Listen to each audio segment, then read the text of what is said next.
alaikum wa rahmatullahi ta'ala wa barakatuhu. Yan uwa musulmi, barkanku da zuwa wannan channel namu na Hussaini mai tarin albarka. Muna roƙonku da ku danna mana subscribe sannan ku danna alamar karara domin samun sabbin shirye-shiryen mu a koda yaushe.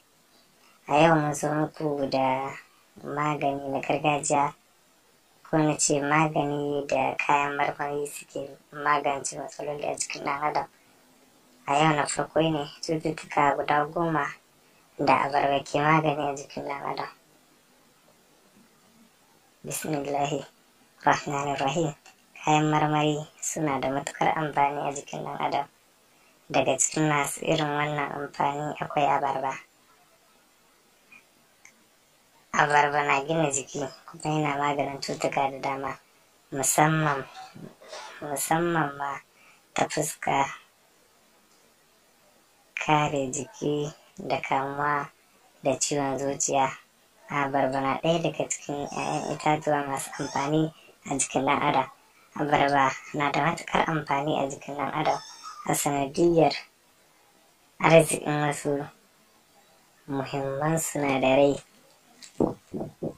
da ta ƙunsa kamar su fibrous, minerals, calcium, manganese, vitamins, nutrients da kuma antioxidants. Wannan sinadarai da abarba ta ƙunsa na taka muhimmiyar rawa ganin wajen amfani ga rayuwar ɗan adam, sannan takan kare jiki daga cututtuka. Ga jerin cututtuka da kuma illoli da dama da abarba ke magancewa jikin ɗan adam. Na farko, cutar arthritis. Abarba na maganin cutar nan ta arthritis mai sanya riƙewar gaɓɓai da jijiyoyi, inda suke kumbura har su hana mutum sakat. Na biyu, cutar daji wato kansa. Abarba na maganin cutar kansa mai lahanta ƙwayoyin garkuwa saboda sinadarai da ta ƙunsa na vitamin A da C da sauransu. Na uku, sanyi da mura. Yawaita shan abarba na bayar da kariya daga cututtuka na mura da sanyi, domin kuwa tana ƙunshe da wasu sinadarai da ke kashe majina. Na hudu, ƙarfin haƙori.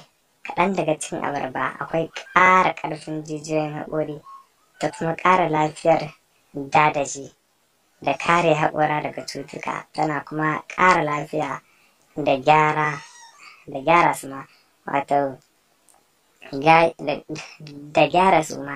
wato gahi na jikin mutum.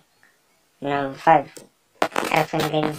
Haka kuma abarba na ƙara ƙarfin ido, don haka mai shan abarba zai daɗe da idanuwansa garau ko ya tsufa. Na 6, hawan jini. Abarba na kare cutar hawan jini saboda sinadarin potassium da take ɗauke da shi, mai amfani wajen yawo da jini a jikin mutum. Na 7, abarba na hana tsufa. Abarba ta tsaya ga gyaran idanu kaɗai. Abarba ta tsaya ga gyaran idanu kaɗai ba, yayin da tsufa ya cimma mutum, domin kuwa tana kare mutum daga cutar ɗimuwa, mantau da sauran cututtuka na tsufa. Na 8, tana maganin kamuwa da ciwon zuciya ta hanyar rage daskararren maiƙo wato cholesterol a jikin ɗan adam. Number 9, tana sauƙaƙa yin laulayin ciki da yawan amai da tashin zuciya. Tana maganin tsutsar ciki da sauƙaƙa fitar bahaya. Na 10, abarba tana inganta garkuwar jikin lafiya da kare shi daga cututtuka. Masha Allahu, 'yan uwa, kuna tare da channel na Hausa News. Kamar yadda muka ce da za mu ba ku yadda abarba take magance cututtuka jikin ɗan adam, to ga sunan mun lissafa su guda 10. Don haka 'yan uwa musulmi, muna muku fatan alkhairi domin Hausa News ta kuce ku kasance da mu a koda yaushe. Sannan muna roƙonku da ku danna mana subscribe, sannan ku danna alamar ƙararrawa domin samun sabbin shirye-shiryenmu a koda yaushe. Ba ma ya shirye-shirye ba da labarurruka da maganganuwa da zarar mun ɗora insha Allahu za ku samu. Mun gode. Hausa News ta kuce. Masha Allah.